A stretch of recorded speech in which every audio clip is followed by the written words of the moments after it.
One of the most difficult tasks when you're conducting an investigation into potential student misconduct in your school is interviewing the student who's accused of the potential wrongdoing. You want to get to the truth, but you also want to be able to do it respectfully, fairly. You don't want it to become confrontational. And it's a really tricky balance to achieve. And if you get it wrong, there's a lot of potential consequences. This is where we get complaints from parents. This is where there can be challenges to the whole process. And the reputation of you personally and your school can really suffer. Keep watching, and I'm going to give you 3 simple principles that you can follow to ensure that your interviews with the accused are fair and ethical. I'm a former detective sergeant with a background as a teacher, and I left my job to help teachers like you conduct rock-solid investigations that are seen to be ethical and fair, but also effective, and get to the truth.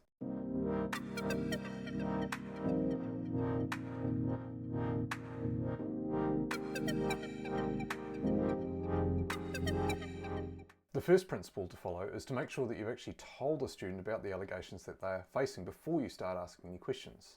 If you follow me, you'll know that I bang on a lot about natural justice or due process, and this is one of the foundational principles that should be driving your investigation. It should be underpinning your investigation processes. One of those principles is to ensure that the person being interviewed, the student being interviewed, is aware of what the allegations are.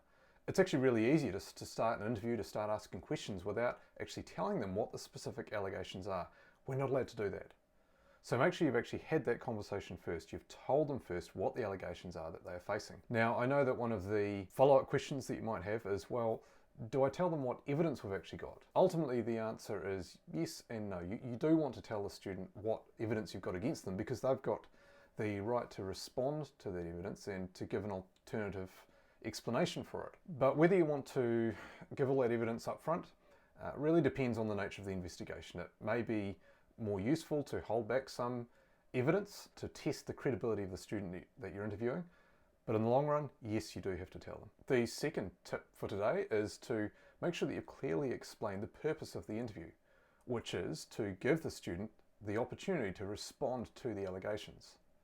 Emphasize the fact that you are looking for a just and fair process for them. Make it about them. It's no secret that there's not a whole lot of trust often in a school's investigation processes. You'll know that. That's probably why you're watching this video. So emphasize the importance of justice and fairness. Tell the student that that's what you're after. Make sure you explain it to the student in words that they will understand, in their language. Just because you've explained to them that you're after a fair process doesn't mean that they're necessarily going to get that.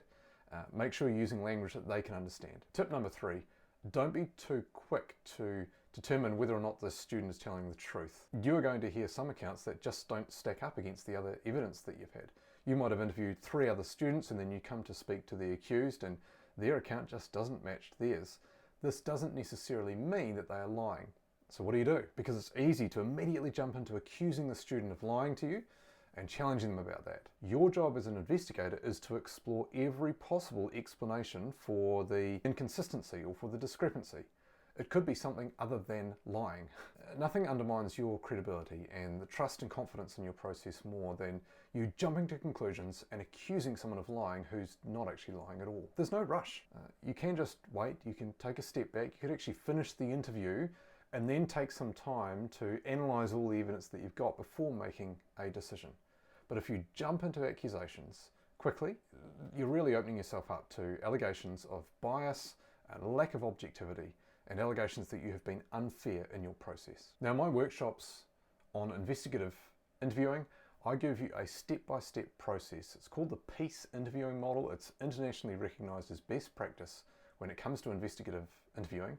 And it gives you the best possible chance of getting to the truth in every interview, but doing it in a way that's based on rapport building, empathy, and ensures that everyone is treated fairly and justly throughout the whole process. If you found this valuable, please do like and subscribe. Hopefully this video has made your job of investigating potential student misconduct a whole lot easier, so that you can get back to your all-important role of educating the next generation.